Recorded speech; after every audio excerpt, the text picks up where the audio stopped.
మంత్రి నారా లోకేష్ పిఏ సాంబశివరావు తిరుమల శ్రీవారి దర్శన టికెట్ల బాగోతం వెలుగు చూసింది. పనిచేసేది లోకేష్ దగ్గర కాగా పిఎస్ టు సీఎంఓ అంటూ సిఫార్సు లేఖలిస్తున్నారు. శ్రీవారి ఆలయంలో ఇష్టారాజ్యంగా దందా కొనసాగిస్తున్నారు. మంత్రులకే లేని పవర్ సాంబశివరావుకు ఎలా వచ్చిందంటూ ఆలయంలో చర్చ జరుగుతోంది. లోకేష్ పిఏ దర్శన టికెట్ల దందాపై విజిలెన్స్ విచారణకు డిమాండ్ చేస్తున్నాయి హిందూ సంఘాలు. కూటమి అధికారంలోకి రాగానే తిరుమల నుంచే ప్రక్షాళన చేపడతానంటూ చంద్రబాబు డాబు కబర్లు ఎన్నో చెప్పారు.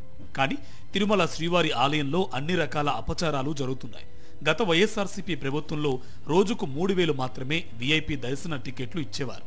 కూటమి ప్రభుత్వం 6 నుంచి 7,000కు పైగా వీఐపీ దర్శన టికెట్లు ఇస్తోంది.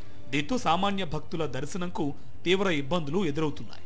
ఇప్పుడు మంత్రి నారా లోకేష్ పిఏ సాంబశివరావు లీలలు చర్చనీయాంశంగా మారాయి.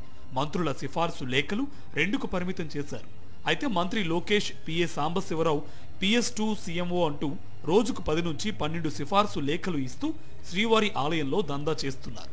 సీఎంఓలో పనిచేసే సీనియర్ ఐఏఎస్లు కూడా దర్శనానికి 1 లేదా 2 సిఫార్సు లేఖలు మాత్రమే పంపిస్తూ ఉంటారు. కానీ సీఎంఓతో సంబంధం లేని సాంబశివరావు ఆ పేరు చెప్పుకొని ఏకంగా 10 నుంచి 12 సిఫార్సు లేఖలు ఇవ్వడం, దీనికి తిరుమలలో ఉన్న అదనపు ఈవో కార్యాలయం నుంచి దర్శనం టికెట్లు మంజూరు చేయడంపై అనేక అనుమానాలు కలుగుతున్నాయి.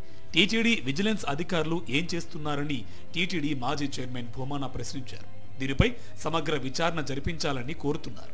ఒక మంత్రికే రోజుకు ఒక లెటర్కు మించి 6 మందికి మించి దర్శనం ఇవ్వము అని ప్రకటించినటువంటి కూటమి ప్రభుత్వంలో నారా లోకేష్ గారు అనేటువంటి ఒక మంత్రి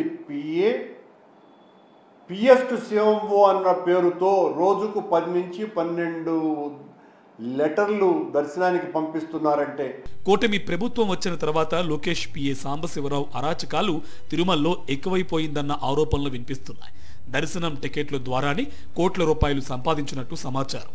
తిరుమల ప్రక్షాళన అంటున్న చంద్రబాబు ఈరోజు టీటీడీపై నిర్వహించిన సమీక్షలో సాంబశివరావు వ్యవహారంపైన, తిరుమల భద్రతపై వైఎస్ఆర్సీపీ ఎంపీ గురుమూర్తి కేంద్రానికి రాసిన లేఖపైన చర్చించినట్టు సమాచారం.